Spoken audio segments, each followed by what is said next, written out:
Você já se sentiu como se estivesse gritando para o céu, mas a única resposta que recebe é o eco da sua própria voz? Você ora, você busca, você lê a palavra, mas parece que Deus ficou em silêncio.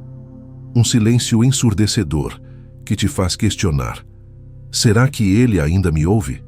Será que eu fiz algo de errado? Onde está Deus quando eu mais preciso dele? Se você já se sentiu assim, saiba que você não está sozinho. Uma pesquisa recente da Barna Group revelou que uma das maiores lutas espirituais para os cristãos hoje é a sensação de que Deus está distante.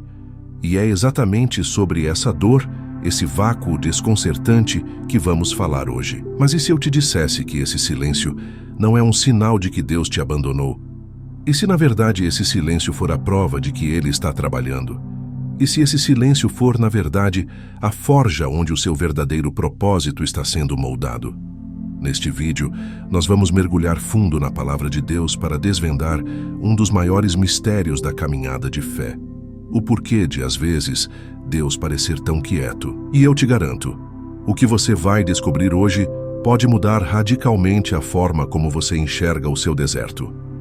Fique comigo até o final, porque vamos descobrir juntos como navegar por esse silêncio e transformá-lo na maior ferramenta de crescimento da sua vida. E se essa mensagem já ressoa no seu coração, faça o seguinte: deixe agora o seu like, inscreva-se no canal para não perder conteúdos como este e compartilhe este vídeo com alguém que talvez esteja precisando ouvir que o silêncio de Deus não é o fim, mas o começo de algo grandioso.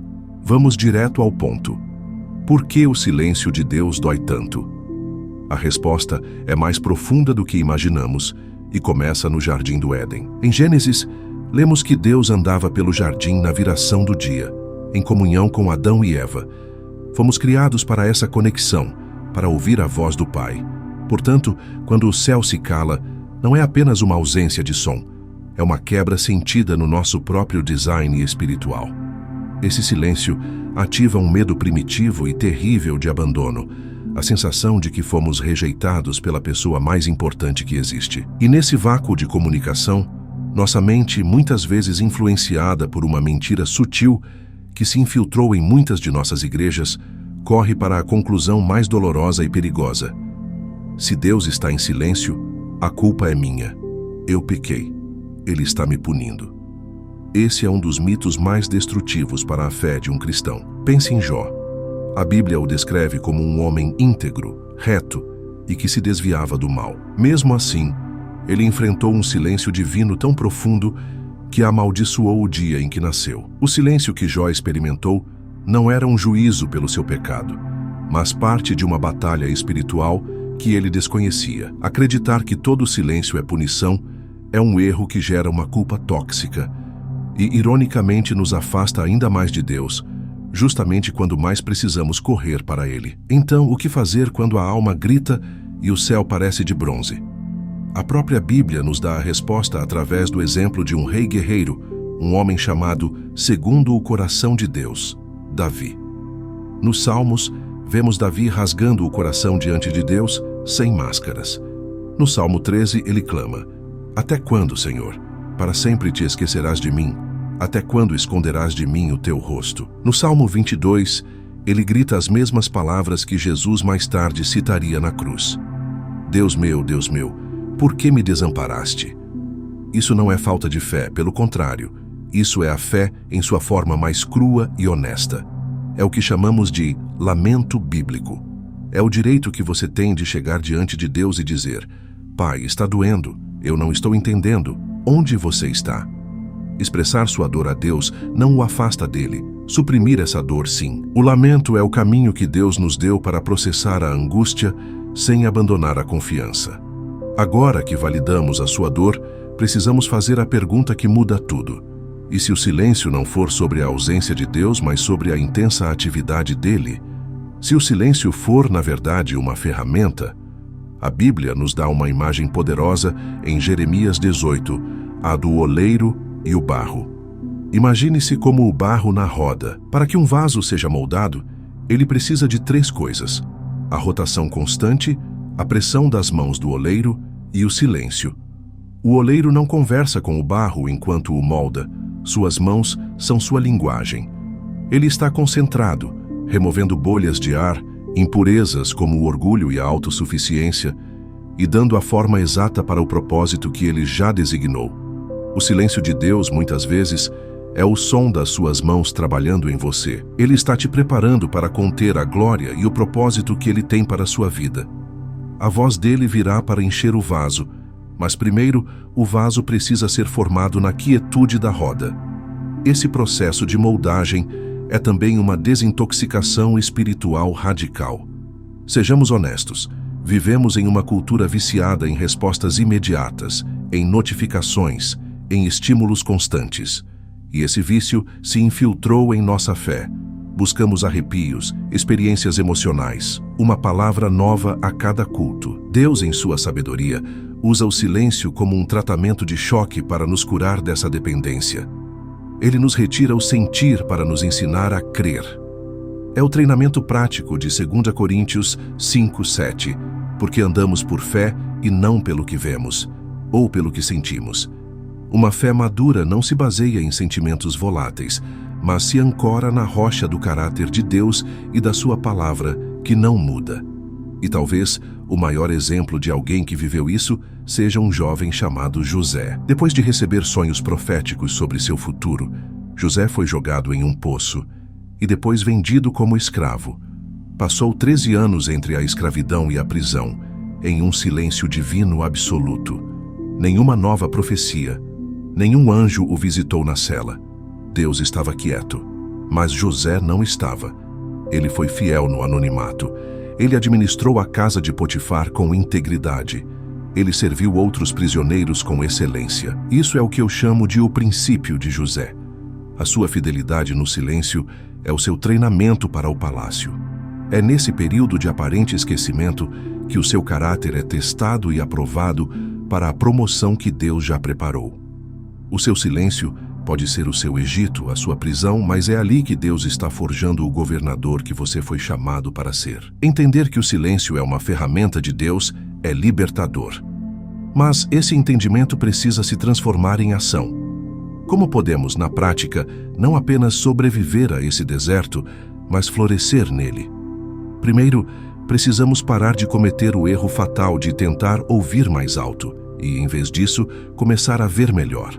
A frustração de tentar forçar uma resposta de Deus só nos leva ao esgotamento espiritual. A sabedoria está em mudar o foco.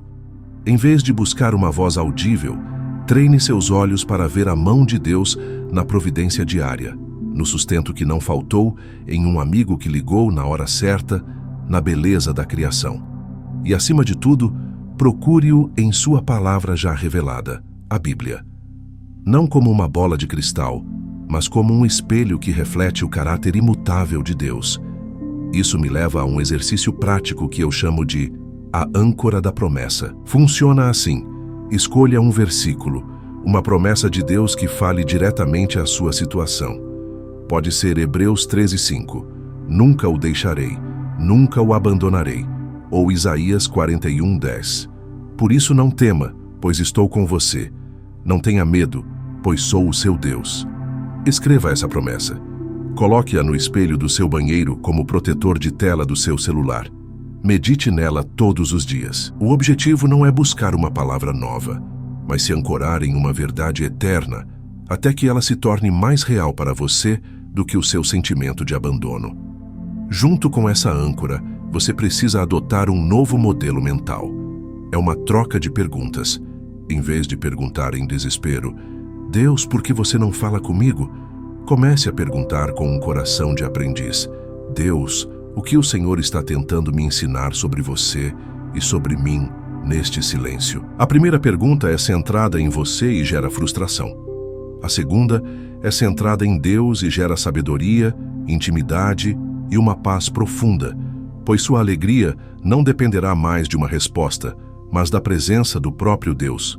Finalmente, a arma mais poderosa que você pode usar no deserto, a adoração sacrificial. Olhe para Paulo e Silas em Atos 16, no fundo de uma prisão, com os pés presos em troncos depois de serem brutalmente açoitados. As circunstâncias eram as piores possíveis. Deus estava em silêncio sobre o livramento deles. E o que eles fizeram? À meia-noite, eles começaram a orar e a cantar hinos a Deus. Isso é adoração sacrificial. É louvar a Deus não pelo que Ele está fazendo ou falando, mas por quem Ele é. Esse tipo de adoração quebra as correntes da incredulidade em seu coração e, como a Bíblia mostra, pode literalmente abalar os alicerces da sua prisão. Nós chegamos ao final da nossa conversa de hoje e eu sei que tocamos em um dos pontos mais sensíveis e dolorosos da nossa caminhada com Deus. Aquele sentimento de que Ele está em silêncio. Vamos recapitular a nossa jornada. Primeiro, nós validamos a sua dor. Vimos que ela é legítima e que você não está sozinho. Gigantes da fé, como Davi, também se sentiram assim e nos mostraram que é permitido clamar a Deus em nosso lamento. Em seguida, nós viramos a chave. Descobrimos que o silêncio de Deus raramente é sobre abandono, mas sim sobre a intensa atividade dele. Ele é o oleiro te moldando, o médico te curando do vício em respostas imediatas e o treinador te preparando, como fez com José, para o propósito extraordinário que ele tem para você. Por fim, você recebeu um kit de sobrevivência e crescimento para o deserto. A sabedoria de procurar a mão de Deus, em vez de forçar sua voz, a força de se ancorar em uma promessa, a mudança de mentalidade em suas perguntas e o poder que quebra correntes da adoração sacrificial. Então a frase que pode ter te chocado no início deste vídeo, Deus não vai falar, mas agora faz sentido, não é? Talvez por uma estação, Deus não vá falar da maneira que você espera, porque Ele está muito ocupado fazendo algo em você e por você que é infinitamente mais profundo. Ele está em silêncio com as palavras para poder gritar com as ações. Ele está construindo o seu caráter. Ele está preparando o seu futuro. Agora, eu quero te fazer um convite e um desafio. Quero que você participe ativamente desta comunidade. Com base no que aprendeu hoje, qual é a âncora da promessa que você vai escolher para esta sua estação? Qual versículo vai te sustentar? Deixe aqui nos comentários. Vamos inundar este espaço com a palavra de Deus e encorajar uns aos outros. O seu versículo pode ser a resposta que alguém está procurando. E se esta mensagem te abençoou, te trouxe clareza e esperança, por favor, deixe o seu like para que mais pessoas possam encontrá-la. Inscreva-se no canal para não perder nenhuma das nossas próximas conversas e compartilhe este vídeo. Você nunca sabe quem pode estar a uma oração de distância de desistir, e esta pode ser a mensagem que vai renovar a sua força. Lembre-se sempre, o silêncio de Deus não é o fim da história. É apenas a página virando para o capítulo da sua promoção. Fique firme.